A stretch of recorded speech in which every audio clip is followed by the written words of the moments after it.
పవన్ కళ్యాణ్ గారు మొన్న చిత్తూరు వెళ్ళారు. అక్కడ ఎర్రచందనానికి సంబంధించినటువంటి ఆ దొంగలను పరిశీలించి ఇన్ని కోట్ల రూపాయల మన సంపదని ఇతర దేశాలకు అక్రమంగా తరలించి అమ్ముకున్నారు. శేషాచలం అడవుల్లో ఎంతో ప్రతిష్టాత్మకంగా చూసుకునేటువంటి, ఎంతో గొప్పగా మన వెంకటేశ్వర స్వామి దగ్గర నుంచి వచ్చినటువంటి ఒక ప్రసాదంగా చూసినటువంటి ఎర్రచందనం చెట్లని దాదాపు కొన్ని లక్షల చెట్లని నరికేసి అక్రమంగా సంపాదించుకున్నటువంటి వ్యక్తులు చాలామంది ఉన్నారు. దాని తాలూకా నిదర్శనమే ఇది అని చెప్పి చాలా వీడియోస్ చేశారు పవన్ కళ్యాణ్ గారు, చూపించారు, మాట్లాడారు కూడా. అయితే ఇక్కడ అన్ని వేల కోట్ల రూపాయల సంపద దొరికింది, దాని గురించి మాట్లాడుతుంటే వైఎస్ఆర్సీపీ మాత్రం ఏం మాట్లాడిందంటే, పవన్ కళ్యాణ్ గారు ఏంటి పొద్దున్న ఇక్కడ టిఫిన్ చేశారు, మధ్యాహ్నం అక్కడ లంచ్ చేశారు, సాయంత్రం ఇక్కడ డిన్నర్ చేశారు, దీని గురించే మాట్లాడింది.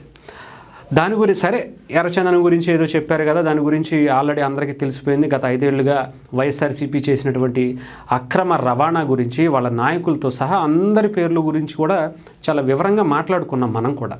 అయితే ఇక్కడ వైఎస్ఆర్సీపీ ఏం చేసిందంటే, పవన్ కళ్యాణ్ గారు హెలికాప్టర్ ఎక్కారు, దిగారు, ఫ్లైట్ ఎక్కారు, దిగారు అని మాత్రమే చూసింది. ఈ ఎర్రచందనానికి వెళ్తున్నటువంటి పరిస్థితిని చూసింది, అక్కడ చూపించినట్టు దాన్ని డైవర్ట్ చేయటమే చూసింది. కానీ పవన్ కళ్యాణ్ గారు వెరీ షార్ప్. ఎలా ఉంటుందంటే, ఎర్రచందనం చూపించి అసలు సిసలైనటువంటి బండారాన్ని పవన్ కళ్యాణ్ గారు సీక్రెట్గా రికార్డ్ చేశారు.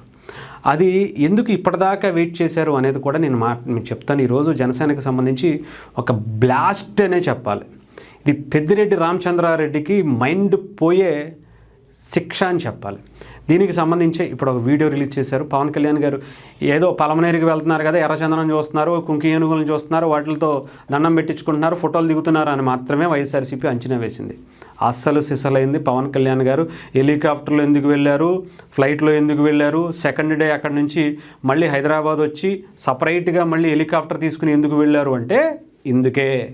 ఆయన మీరు టిఫిను, లంచు, బ్రేక్ఫాస్టే చూశారు, కానీ ఆయన మీకు ఫుల్ మీల్స్ పెట్టడానికి సిద్ధమైపోయారు. అదే ఈ బ్లాస్టింగ్ వీడియో అని చెప్పాలి.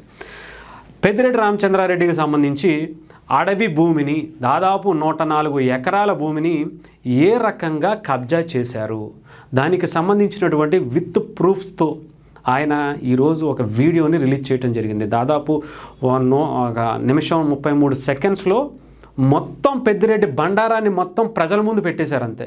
అది కూడా ఎలా అంటే, అసలు అడవి మధ్యలో, అడవి భూమి చుట్టూతా అడవి భూమే, మధ్యలో ఉండేటువంటి దాదాపు ఒక 70 ఎకరాలు, మధ్యలో కొంచెం అటు ఇటుగా లాగేసి 104 ఎకరాల దగ్గర కబ్జా చేశారు. కబ్జా చేసి ఏం చేశారు అంటే, పెద్ద పెద్ద బంగ్లాలు, ఫామ్ హౌస్లు, మళ్ళీ ఆ ఫామ్ హౌస్కి వెళ్ళడానికి అడవిలోంచే సీసీ రోడ్లు, గొప్ప గొప్ప రోడ్లు, రాష్ట్రం అంతా ఎక్కడ వేయడానికి వీళ్ళకి మనసొప్పలేదు. కానీ ఎంతోమంది ప్రాణాలు పోయినా కూడా పట్టించుకోలేదు. కానీ వాళ్ళు ఫామ్ హౌస్లో ఎంజాయ్ చేయడానికి అడవి మధ్యలో, అసలు నిజంగా అక్కడ ఏం చేద్దాం అనుకున్నారో నాకైతే అర్థం కాల. అంత దట్టమైన అడవి మధ్యలో ఫామ్ హౌస్ ఎందుకు పెట్టారు, ఇది మనకు సంబంధం లేదులే. కానీ దాని గురించి నేను స్వామిలో ఇప్పుడు మాల్లో ఉన్నా, దాని గురించి కూడా నేను మాట్లాడదలుచుకోవాలి. ఇంకా అది వాళ్ళ ఇష్టం, వాళ్ళు ఏం చేశారో, ఎలాంటి కార్యక్రమాలు చేశారో ఆ దేవుడికే ఎరుక.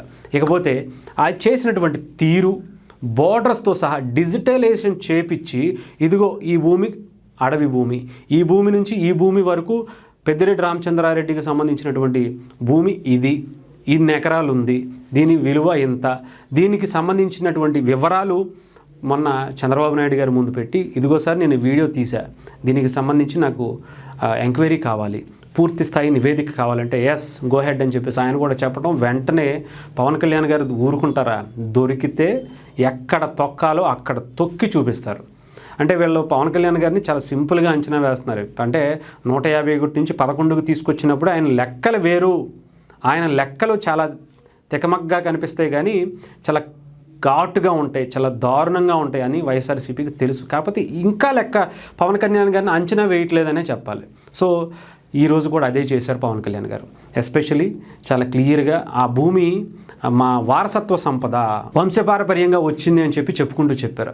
అసలు అడవి మధ్యలో ఏ రకంగా వంశపారపర్యంగా వచ్చింది, ఎవరికన్నా ఆ భూమి ఇంతకు ముందు ఉందా, లేదంటే ఆ భూమికి వెళ్ళేందుకు మార్గం ఏమైనా ఉందా, ఆ భూమికి సంబంధించి ఏదన్నా వేరే ఎప్పుడైనా ఆ చుట్టుపక్కల కానీ ఏమన్నా గవర్నమెంట్ కానీ అంతకుముందు రాజుల కాలంలో కానీ ఇప్పుడున్నటువంటి ప్రభుత్వాలు వచ్చిన తర్వాత కానీ ఏమన్నా అమ్మే ప్రయత్నం చేశారా, లేదంటే ఏదన్నా లీజుకి ఇచ్చే ప్రయత్నం చేశారా, ఏదన్నా కంపెనీ పెట్టడానికి ఇచ్చే ప్రయత్నం చేశారా, ఇవన్నీ లెక్కలతో సహా పవన్ కళ్యాణ్ గారు ఎంక్వైరీ చేశారు.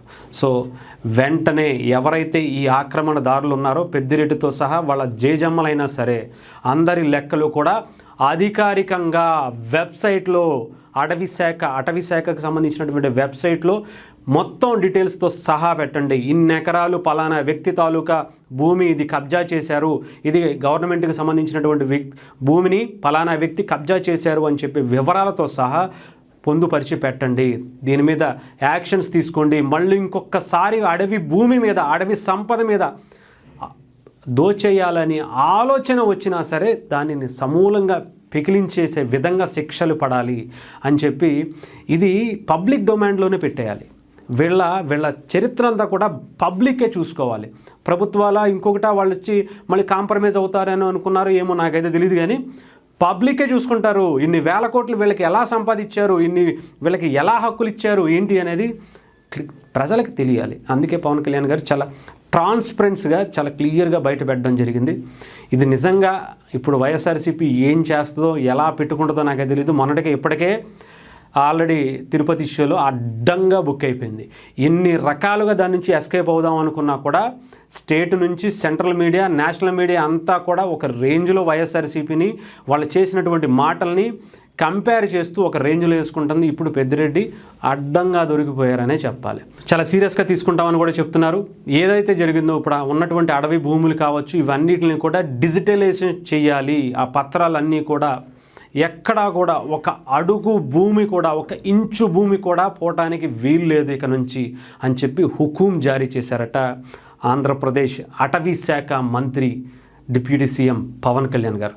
ఇక రేంజ్లో ఉంటుంది. ఆయన గురించి చెప్తున్నాను కదా, మీరు 151 నుంచి 11కు వచ్చినప్పుడే ఆయన్ని వదిలేయాల్సింది. ఆయన ప్రతిసారి కెలికి మీ పతనాన్ని మీరే కొని తెచ్చుకుంటున్నారు.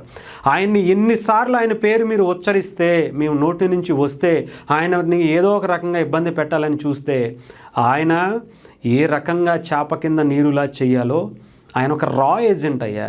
ఆంధ్రప్రదేశ్కి, ప్రజలకి, ముఖ్యంగా ఆంధ్రప్రదేశ్ భవిష్యత్తుకి ఒక రా ఏజెంట్లో పనిచేస్తున్నాడు. అందులో ఎటువంటి సందేహం లేదు. ఒక రేంజ్లో చుక్కలు చూపిస్తాడు. అందులో మీకు చెప్తున్నా కదా, లెక్కతో సహా కక్కించే ప్రయత్నం చేస్తాడు. అందులో మీకు ఇంకా రాజకీయ భవిష్యత్తు అనేది లేకుండా కూడా పోయేటటువంటి ప్లాన్స్ పవన్ కళ్యాణ్ గారు మాత్రమే చేయగలుగుతున్నారు. ఇంకా నాకు తెలిసి మీరు ఆయన్ని టచ్ చేయకుండా ఉంటే ఆ కాస్త దోచుకున్నైనా సరే ఉండే పరిస్థితి ఉంటుందేమో. లేదా మీరు ఇలాగే చేస్తాం, మేము ఇంతే, మా బ్రెడ్ ఇంతే, మా బ్రీడ్ ఇంతే అంటారా, మిమ్మల్ని పవన్ కళ్యాణ్ గారి దగ్గర నుంచి ఆ దేవుడు కూడా కాపాడలేడు.